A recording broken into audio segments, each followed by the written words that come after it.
భయపెట్టించే కథ. టైటిల్ అదిరింది కదా, అందుకే ట్రై చేశాను. సో ఈ వీడియో కొంచెం భయాన్ని కలిగిస్తుంది. భయస్థులుంటే దయచేసి ఈ వీడియోని చూడొద్దు. చాలాసార్లు చాలా చోట్ల మనం కథల్ని విని ఉంటాం, కానీ ఇప్పుడు నేను చెప్పబోయేది నిజం. Number 1, angels statue. అమెరికాలో ఒకసారి ఒక కపిల్కి పక్క ఊరు నుంచి ఇన్విటేషన్ వచ్చింది. వాళ్ళిద్దరి పిల్లల్ని వాళ్ళు తీసుకొని పోవడం కుదరక బేబీ సిటర్ని హైప్ చేసుకున్నారు. బేబీ సిటర్ అంటే అమ్మ నాన్న లేనప్పుడు కేర్ తీసుకునే ఆయా అని అర్థం.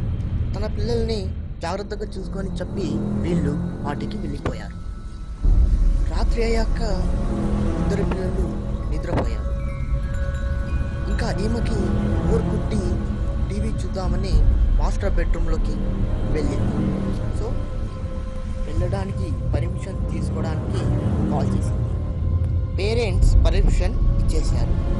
ఈమె మళ్ళీ కాల్ చేసి, సార్ మీరు ఏమీ అనుకోకపోతే మీ బెడ్రూమ్లో ఉన్న పెద్ద ఏంజల్ స్టాచ్యూ చాలా భయంకరంగా ఉంది, గుడ్డ కప్పుతాను అని అడిగింది.